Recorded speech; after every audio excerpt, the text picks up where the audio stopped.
तुमने काफ़ी बार सोचा होगा कि गोल्ड और करेंसी जो नोट्स हैं हम यूज़ करते हैं, हम बाय करते हैं गोल्ड को, इसमें फ़र्क क्या है दोनों में।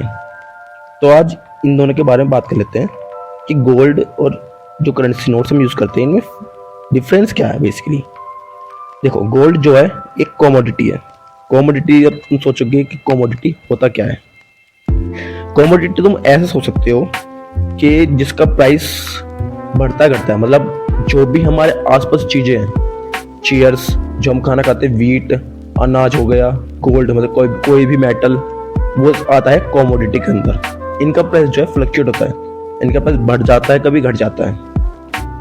हम कह सकते हैं एक वैल्यू, जब उसकी डिमांड बढ़ेगी तो प्राइस बढ़ जाएगा, डिमांड घटेगी घट जाएगा। मतलब समझ गए तुम से। हमने जैसे गोल्ड का प्राइस जो है क्यों बढ़ता है, क्योंकि उसको एक्सट्रैक्ट करने में माइन से वहाँ पे खर्चा ज़्यादा आता है, इसलिए इसका प्राइस ज़्यादा बढ़ जाता है। पर यहीं पे देखिए हम करेंसी नोट्स, इसका प्राइस ये कैसे वर्क करती है। करेंसी नोट्स को हम फियाट मनी भी बोलते हैं। फियाट मनी क्या करती है, इसमें क्या होता है, हम जीए की जाती है गवर्नमेंट के थ्रू। अब इसको ऐसे कोई गवर्नमेंट के द्वारा गवर्नमेंट बोलती है कि इसकी ये वैल्यू है, 1000 वैल्यू है, 500 वैल्यू है, 100 रुपये वैल्यू है। अब हम देखते हैं जब भी हम कुछ लेने जाते हैं, एक से कॉमोडिटी लेने जाते हैं, तो उसका प्राइस पहले 5 रुपये का होता था, 5 रुपये का 100 ग्राम।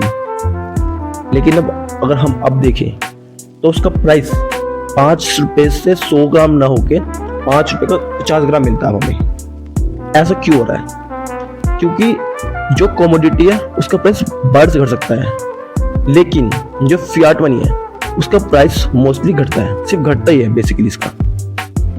क्योंकि जो कॉमोडिटी का प्राइस बढ़ रहा है, उसको खरीदने के लिए हम जो फियाट मनी दे रहे हैं वो उस वैल्यू की नहीं है, तो परचेसिंग पावर हमारी घट रही है। This was the difference. Commodity basically agriculture, dairy products और मेटल्स का होती है। फियाट मनी जो हमारे नोट्स होते हैं उनको बोलते हैं। तो ये फियाट मनी है, ये गवर्नमेंट के थ्रू इशू की जाती है।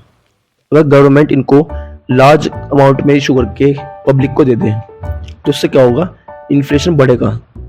तो उससे अगर गवर्नमेंट बहुत ज़्यादा इशू कर देगी तो जो चीज़ हमें 5 रुपये की 150 ग्राम मिल रही है वो हमें 5 रुपये की 5 ग्राम मिलेगी, अगर बहुत ज़्यादा इशू हो गए। इसी के लिए आरबी हमारे यहाँ पे बैठी है, वो इन सबको मॉनिटर करती है, कब इशू करनी है मनी, कब इशू मार्केट से मनी खींचनी है अपने पास। That's all. I hope you understood whatever I wanted to say. अगर कोई डाउट हो तो मुझे बता सकते हो, मैं उसको क्लियर कर दूंगा नेक्स्ट वीडियो में। Thank you.